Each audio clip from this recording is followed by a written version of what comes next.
Coucou les amis, j'espère que vous me voyez et que vous m'entendez bien.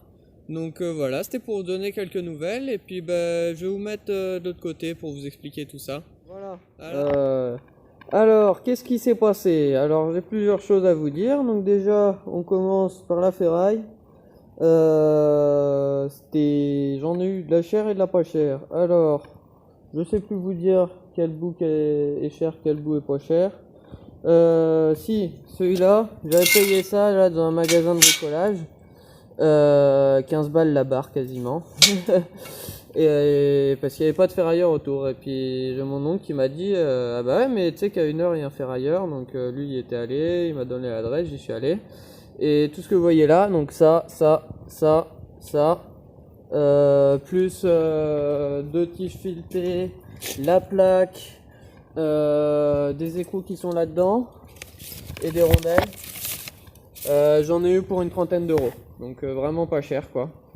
J'ai, je crois, oublié des trucs que je vais avoir besoin, mais c'est pas grave, j'y retournerai parce que ça a beau être à 1 heure de route, je trouve que ça vaut le coup pour l'économie qu'on fait. Donc quoi de neuf? Ce frein à 10 là qui était sur le vélo, vous voyez comment je l'ai défoncé? J'ai essayé de l'ouvrir. Il s'ouvre toujours pas, donc du coup en fait j'ai racheté 2 freins à disque sur internet, tant pis, hein, c'est comme ça. Donc voilà. Après, qu'est-ce qu'il y a d'autre? Si, je sais pas si je vous l'avais dit, j'avais mon moteur qui arrivait, je l'ai monté, je l'ai testé sur une batterie, j'ai testé. Donc voilà, ça c'est le régulateur. Le petit régulateur là, avec le potentiomètre. Et puis pour régler la puissance pour le moteur, et le moteur est là, voilà. Donc c'était un câblage un peu temporaire, j'en ferai un mieux plus tard, mais bon, voilà. Qu'est-ce que j'ai modifié sur le châssis? Alors ce que je viens de finir, je suis content parce que j'ai passé du temps, c'est ce truc. Donc pourquoi? Parce que mon châssis il est flexible, c'est-à-dire que je vous avais expliqué dans la dernière vidéo, mais là les deux roues arrière et touche, et puis là ça se lève.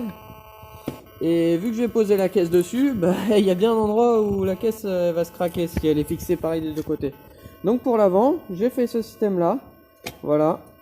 Mais voilà, pour percer j'ai galéré parce que j'avais acheté des forêts un peu bas de gamme, pas cher, et puis voilà, ils ont pas percé comme il fallait. Je restais bloqué sur un trou que ça me faisait pas. Donc j'ai acheté des meilleures forêts, voilà. Je suis passé au magasin de bricolage parce que évidemment, quelle galère j'ai eu aussi. Un truc tout con, hein, mais c'est de ma faute. Cette perceuse là que j'utilise, j'ai fait la connerie de la prendre, mais de pas prendre le chargeur. Je l'ai dû le laisser sur le terrain. Et du coup, j'ai racheté une perceuse premier prix qui marche très bien. Hein. Donc voilà. Je me suis acheté aussi une petite disqueuse là, Action. Voilà, je suis pas sponsorisé par eux, mais c'est pas à peine de cacher le nom des magasins où il y a des bonnes affaires, je trouve. C'est là-bas que j'ai acheté les forêts aussi bas de gamme du coup. Quoi d'autre? Voilà, si, j'ai coupé le volant, vous le voyez, merci la disqueuse. Voilà, là les barres, il y en a une qui va venir se mettre derrière là. Pour avoir la bonne longueur, ça c'est la barre qu'il y avait avant derrière, et du coup j'ai coupé sur les côtés pour pouvoir passer, et puis le principe voilà de loin ça fait comme ça. Donc j'ai assez de débattement par rapport à, là c'est limite de ce côté là, mais j'ai assez de débattement par rapport à comment tourne le châssis. Voilà, je sais pas trop quoi d'autre vous dire. À part que moi je suis motivé et puis que là j'espère que cette semaine je finis le châssis et du coup la semaine prochaine normalement je peux attaquer vraiment la caisse. Si ça aussi je suis trop content. Vous imaginez pas à quel point, et c'est tout con, c'est la bâche. Voilà, c'est une bâche qui est pour les serres au départ, donc pour se rendre compte de l'épaisseur par rapport à mon doigt, voilà. Donc moi au toucher en fait justement ce que je voulais c'était une bâche justement qui soit pas tressée. Parce que par expérience, je sais que l'eau passe à travers. Et celle-là, elle fait 4 mètres par 5. Et du coup, j'ai l'avantage que, vu que ma caisse, alors, je vais vous expliquer. Ma caisse, elle va faire 2 mètres de long sur 1 mètre de large. Donc là c'est pour le tour, le toit ça va être une plaque en plastique, je vous expliquerai et je vous montrerai. Et puis voilà, écoutez, c'est un peu compliqué, mais en gros, je vous ferai un petit dessin pour que vous compreniez. Mais la plaque, elle va faire, si vous voulez, la bâche, elle va faire comme ça, par rapport au châssis. Tac, tac, tac. Elle va faire un angle entier, et là, ce sera devant, mais c'est pas grave.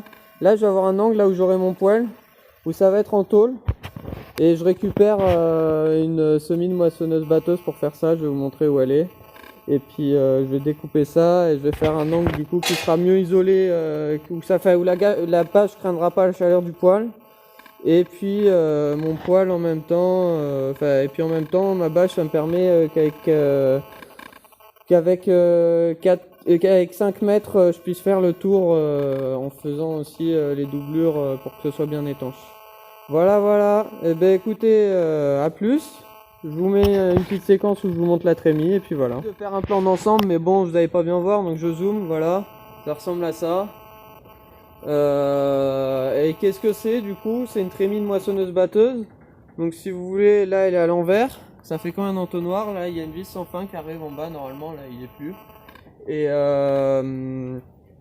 ça permettait en fait le grain arrivait par en haut. Donc là on est en bas mais c'est en haut. Par une vis sans fin et puis ça permettait de stocker pour l'envoyer dans un tracteur derrière, je crois, si je me trompe pas. En gros c'était ça normalement. Voilà. Puis moi je vais récupérer cette tôle là pour me faire vous voyez là la surface de la tôle hein, pour me faire un angle. Je vais prendre sûrement un angle déjà fait si j'ai assez de hauteur. Et puis pour me faire un angle de ma roulotte. Voilà. Bah écoutez, à plus dans de prochaines vidéos.